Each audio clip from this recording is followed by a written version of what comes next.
அனைவருக்கும் என் நமஸ்காரங்கள். புண்ணியம் செய்தவர்களும் பரபிரம்ம உபாசகர்களும் எப்பேற்பட்ட ஒரு நல்ல கதியை அடையறா அப்படிங்கிறத நம்ம போன 32வது அத்தியாயத்துல பார்த்தோம். இந்த 33வது அத்தியாயத்துல தேவஹூதி கபிலரை சோஸ்திரம் பண்றதும், அவள் யோக மார்க்கத்தினால பரபிரம்மத்தையே அடையிறதும், கபிலர் அந்தர்தியானம் ஆறத பத்தியும் சொல்றார். என்ன சொல்றாருன்னு பார்க்கலாம். ஓம் நமோ பகவதே வாசுதேவாய. அத त्रयत्रिंशोऽध्यायः. मैत्रेय उवाच एवं निशम्य कपिलस्य वचो जनित्री सा कर्दमस्य दयिता किल देवहूतिः विस्रस्तमोहपटला तमभिप्रणम्य तावतत्त्वविषयाङ्कितसिद्धिभूमिम् देवहूतिरुवाच आताप्यजोऽन्तः सलिले शयानम् भूतेन्द्रियार्तात्ममयम् वपुस्ते गुणप्रवाहम् सदशेषबीजम् दध्यौ स्वयं यज्जठराब्जजातः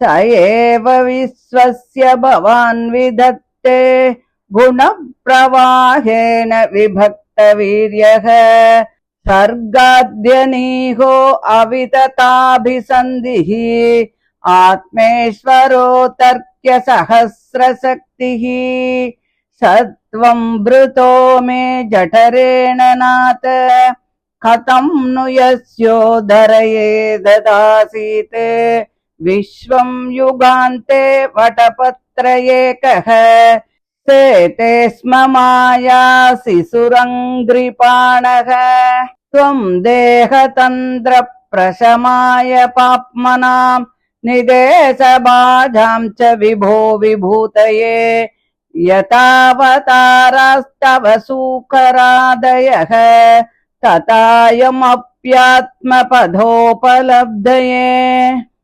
यन्नामधेय श्रवणानुकीर्तनाद्यद्ब्रह्मणात् यत्स्मरणादपि क्वचित् स्वादोऽपि सत्यः सवनाय कल्पते कुतः पुनस्ते भगवन्नुदर्शनात् अहो बदस्वपचोतो गरीयान् यः जिह्वाग्रे वर्तते नाम तुभ्यम् ते पुस्तपस्ते जुहुवुः सस्नुरार्या ब्रह्माणुचुर्नाम गृह्णन्ति एते तं त्वामहं ब्रह्म परं पुमांसं प्रत्यक्स्रोतसि आत्मनि संविभाव्यं स्वतेजसाध्वस्तगुणप्रवाहम् वन्दे विष्णुं कपिलं वेदगर्भम्। मैत्रेय उवाच ईडितो भगवान् एवं कपिलाख्य परपुमान् वाचा विक्लवयेत्याह मातरं मातृवत्सलः। कपिल उवाच मार्गेणानेन मातस्ते सुसेव्येन उदितेन मे आस्तितेन परां काष्ठाम् अचिराद् अवरोत्स्यसि श्रद्धत्स्वैतन्मतं मह्यं जुष्टं यद्ब्रह्मवादिभिः येन माम् अभयं याय मृत्युमृच्छन्त्यधद्वितः।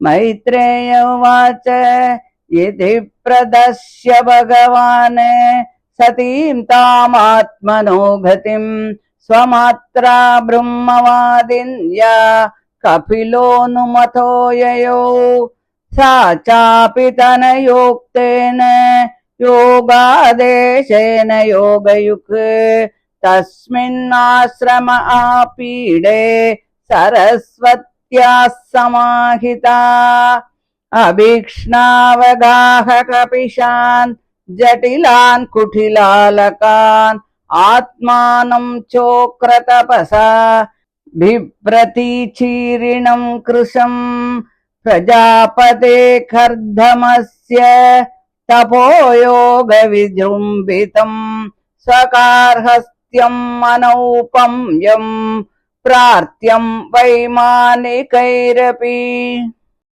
पयप्पेन निबासय्या दान्तारुक्मपरिच्छदाः आसनानि च हैमानि सुस्पस्सास्तरणानि च स्वच्छस्फटिककुड्येषु महामारकतेषु च रत्नप्रदीपा आभान्ति ललना रत्नसंयुताः गृहोद्यानम् कुसुमितै रम्यम् बह्वमरद्रुमैः कूजद्विहङ्गमिथुनम् गायन्मत्तमधुव्रतम् यत्र प्रविष्टमात्मानम् विबुधानुचरा जगुः वाप्याम् उत्पलगन्धिन्याम् खर्दमेनोपलालितम् हित्वा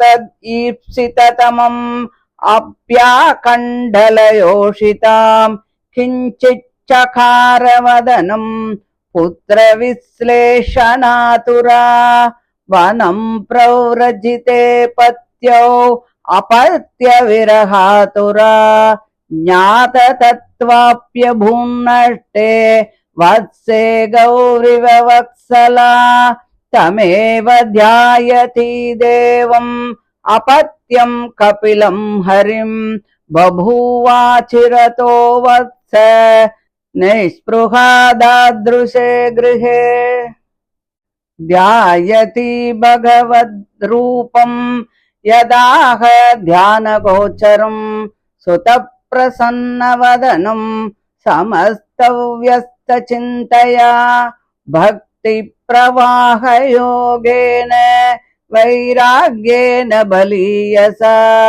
युक्तानुष्ठानजातेन ज्ञानेन ब्रह्महेतुना विशुद्धेन तदात्मानम् आत्मना विश्वतोमुखम् स्वानुभूत्यातिरोभूत मायागुणविशेषणम् ब्रह्मणि अवस्थितमतिः भगवत्यात्मसंश्रये निवृत्तजीवापत्तित्वात् क्षीणक्लेशाप्तनिर्वृतिः नित्यारूढसमाधित्वात् परावृत्तगुणभ्रमा न सस्मार तदात्मानम् स्वप्ने दृष्टम् इवोत्थितः तद्देहपरतः पोषोऽपि अकृशश्चाद्यसम्भवात् बभौ मलैरवच्छन्नः सधूम इव पावकः स्वाङ्गम् तपोयोगमयम् मुक्तकेशम् गताम्बरम् दैवगुप्तम् न बुबुधे वासुदेव प्रविष्टधीः एवं सा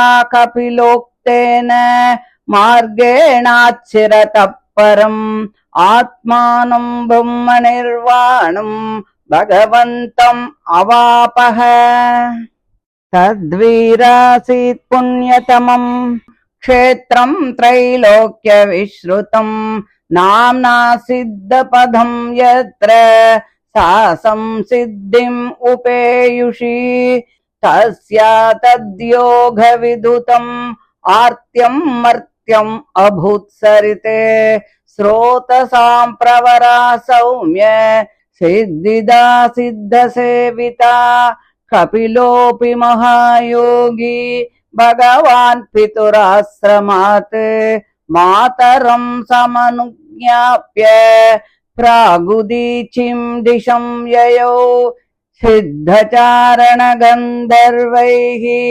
मुनिभिश्चाप्सरो गणैः स्तूयमानः समुद्रेण दत्तार्हणनिकेतनः आस्ते योगं समास्ताय साङ्ख्याचार्यैरभिष्टुतः त्रयाणामपि लोकानां उपशान्त्यै समाहितः एतन्निगदितं तात यत्पृष्टोऽहं तवानग कपिलस्य च संवादो देवहूत्याश्च पावनः यहिदम् अनुसृणोति योऽभिदत्ते कपिलमुनेर्मतमात्मयोगगुह्यम् भगवति कृतधीः सुपर्णकेतौ उपलभते भगवत्पदारविन्दम्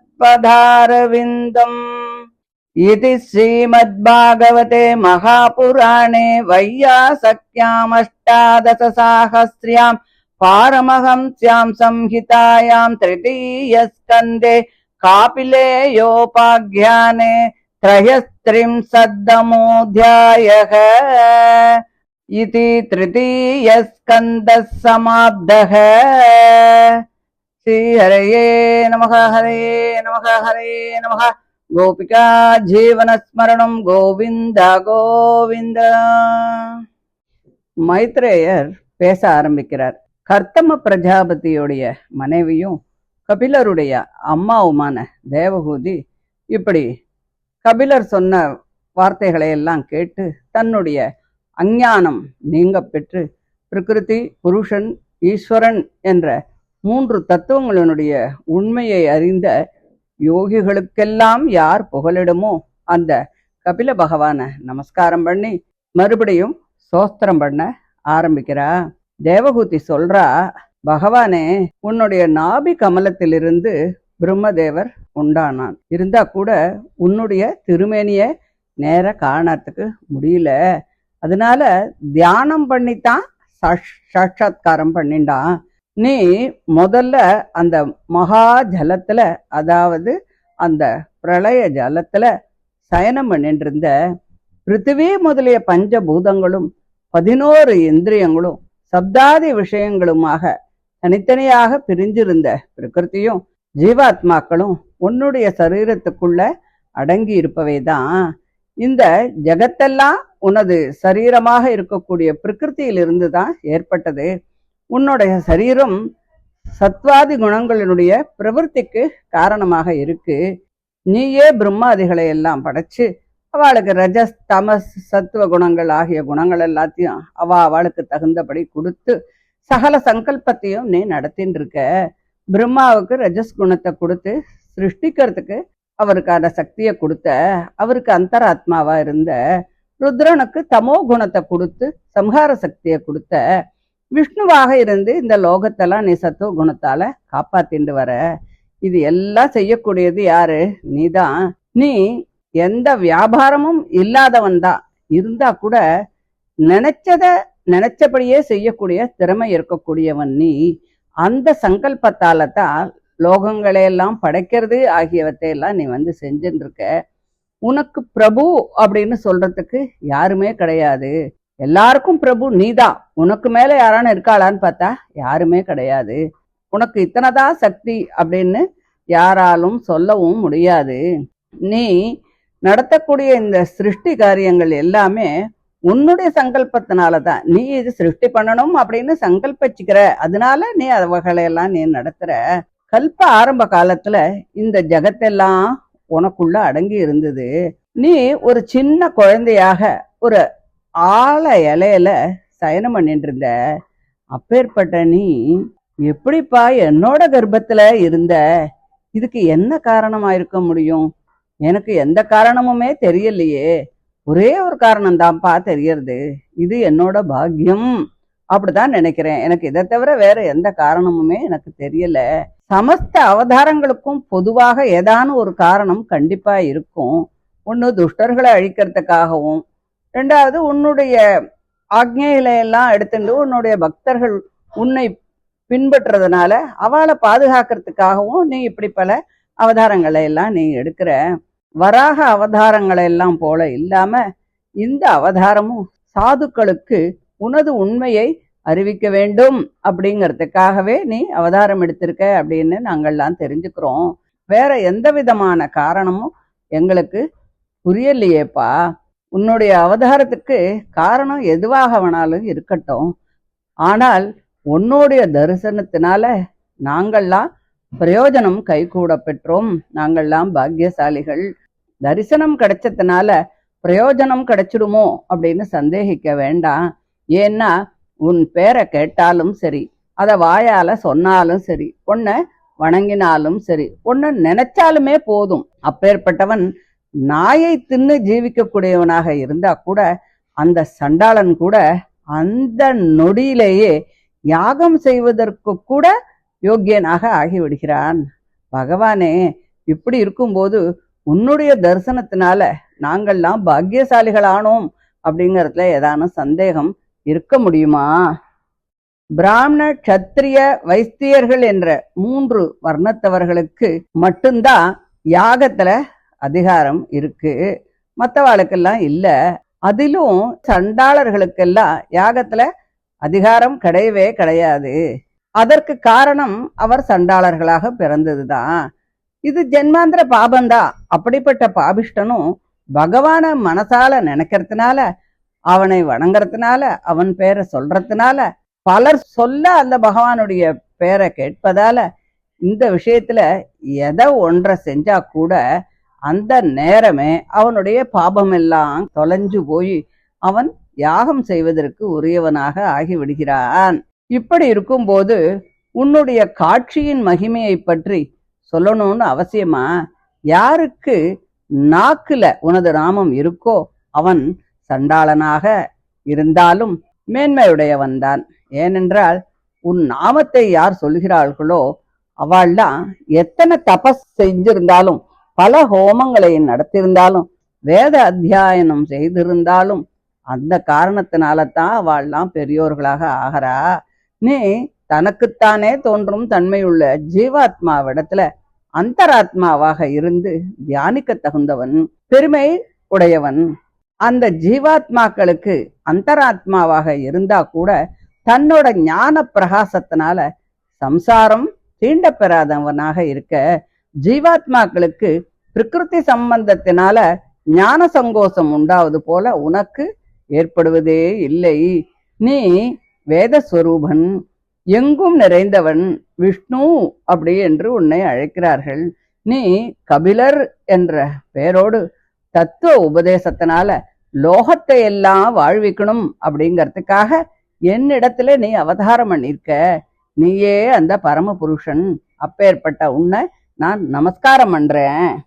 மைத்ரேயர் சொல்றார், கபிலர் என்று பேருடைய அந்த பரமபுருஷன் இப்படி தேவகூதியால சோஸ்திரம் பண்ணப்பட்டு தாய் தந்தையர்களிடத்துல ரொம்ப பிரீத்தி உடைய அந்த கபில பகவான் தன்னுடைய அம்மாவான தேவகூதியை பார்த்து பேச ஆரம்பிக்கிறார்.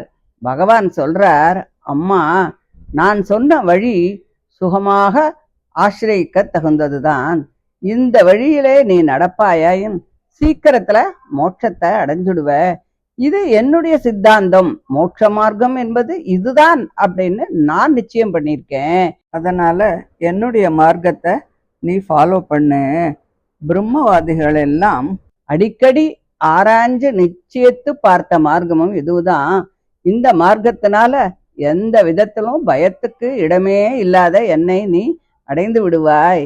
இந்த என்னுடைய மார்க்கத்தை அறியாதவர்கள் சம்சாரத்தை மட்டும்தான் அடைவார்கள், அதிலேருந்து அவளால விடுபட முடியாது அப்படின்னு சொல்லி பகவான் சொல்றார். மைத்ரேயர் சொல்றார், பகவானான கபிலர் இப்படி தன்னுடைய ஞான மார்க்கத்தை அம்மாக்கு உபதேசிச்சு பிறகு அந்த தாயிடம் இருந்து அனுமதி வாங்கிண்டு புறப்படுறதுக்கு கிளம்பினார். அந்த தேவகூதியும் புதல்வரான கபிலர் உபதேசிச்ச யோக சாஸ்திரத்தின்படி அந்த சரஸ்வதி நதி கரையில அந்த ஆசிரமத்திலேயே யோகாபியாசம் செஞ்சுண்டு இருந்தா. 3 காலங்களிலும் ஸ்நானம் பண்ணினா. அதனால அவளுடைய கருங்குழல் எல்லாம் பொன்னிறமாக மாறி போச்சு. தேகமெல்லாம் இழைச்சுது. அவ மர உரி உடுத்தின்னு இருந்தா. அவள் கர்த்தமர் தன்னுடைய தபசனாலையும் யோக மாயினாலும் மிகுந்த மேன்மையுடைய ஒரு கிரகத்தை ஏற்படுத்தினார் இல்லையா?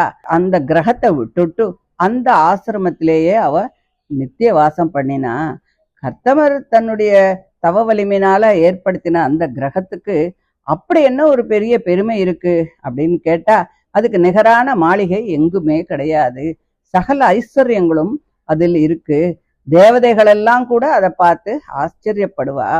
அதுல பால் நுரை போல மென்மையான நிர்மலமான சொர்ணத்தினால அலங்காரம் பண்ணப்பட்ட படுக்கைகளும், பலவிதமான சொர்ண ஆசனங்களும், ரத்தன கம்பளங்களும் ரொம்ப அழகாக இருக்கும். ஸ்படிகங்களும் ரத்தனங்களும் இவைகளெல்லாம் பதிக்கப்பட்டு சுவர்கள் எல்லாம் இருக்கும். அந்த சுவர்கள் எல்லாம் அங்க இருக்கக்கூடிய பெண்மணிகள் எல்லாம் பிரதிபலிப்பார்கள். அப்படி பளபளன்னு இருக்குமாம் அந்த சுவர்கள் எல்லாம். அந்த மாளிகையில் உள்ள நந்தவனத்துல பாரிஜாதகம், கல்பக விருட்சங்கள் ஆகியங்கள்லாம் நிறைய பூத்திருக்கும். பட்சிகள் எல்லாம் ஆணும் பெண்ணுமாக சல்லாபிச்சுருக்கும். வண்டுகள் புஷ்பத்துல இருக்கிற தேனை எல்லாம் பருகி மயங்கி பாடின்னு இருக்கும். அந்த நந்தவனத்துல தேவகூதி விளையாடும் பொழுது தேவதைகளுக்கெல்லாம் பணிவிடை செய்யக்கூடிய கிண்ணறர்கள்லாம் அவளை பார்த்து பாட்டு பாடுவாளாம். அப்பேற்பட்ட அந்த தேவகூதிய கர்த்தமர் உபலாலனம் செஞ்சு விளையாடின்னு இருப்பாராம்.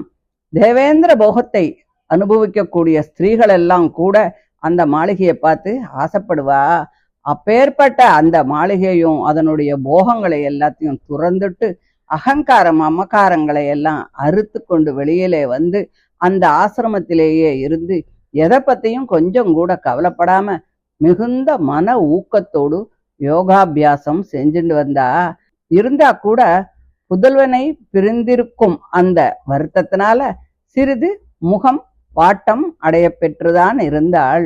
கர்த்தம பிரஜாபதி இல்லறத்தை துறந்து துறவியாக வனத்திற்கு போனதாலும் புதல்வனை பிரிய நேர்ந்ததாலும் வருத்தமுற்று பிரகிருதி, புருஷன், ஈஸ்வரன் என்ற தத்துவங்களின் உண்மையை அறிந்தவளாக இருந்தாலும் கூட ஒரு கன்றை பிரிந்த தாய் பசு எப்படி வருந்துமோ அப்படித்தான் அவளும் இருந்தாள்.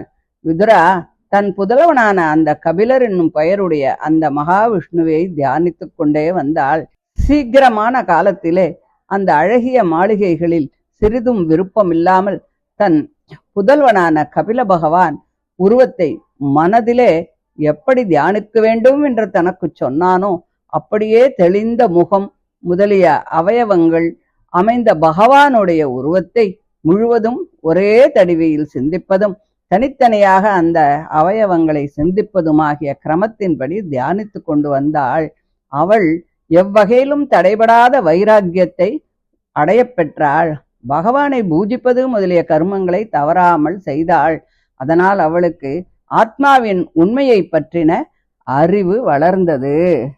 இந்த ஞான வைராகியாதிகளால் பரபிரம்மத்தை அடைவதற்கு ஏதுவான பக்தி யோகம் பிரவாகம் போல தடையின்றி மேலும் மேலும் வளர்ந்தது. அதனால் அவளுடைய மனம் பரிசுத்தமானது.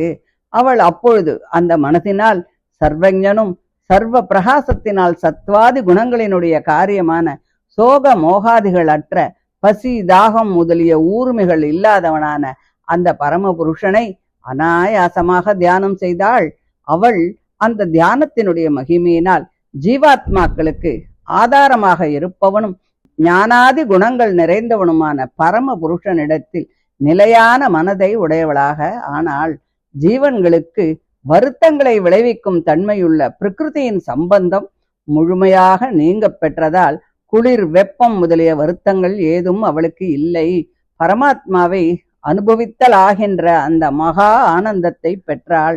தினந்தோறும் பக்தி யோகம் வளர்ந்து வருகின்றதால் பிரகிருதியை காட்டிலும் விலட்சணமான ஜீவனை சரீரமாக உடைய பரமாத்மாவின் இடத்தில் தினந்தோறும் மனம் சூழ்ந்து மனசு பதிய பெற்று தமஸ் முதலிய பிரகிருதி குணங்களால் விளையக்கூடிய தேக அபிமானம் முதலியவைகளை எல்லாம் நாளடைவில் தொலைந்து சொப்பனத்தில் எழுந்தவன் சொப்பனத்தில் கண்ட வஸ்துக்களைப் போல தேகத்தை நினைக்காமலே இருந்தாள்.